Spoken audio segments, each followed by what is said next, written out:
ఎదురీతకు అంతం లేదా, నా మదిలో రేగే గాయం మాసిపోదా.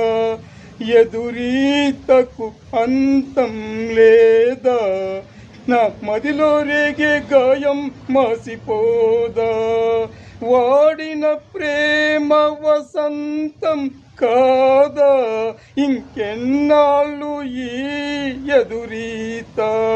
ఎదురీతకు అంతం లేదా, నా మదిలో రేగే గాయం మాసిపోదా. స్వార్థంతో నా బంధువులే నా మరణాన్నే కోరుతూ ఉంటే, ఇంకెన్నాళ్ళు ఈ ఎదురీత. ఎదురీతకు అంతం లేదా, నా మదిలో రేగే గాయం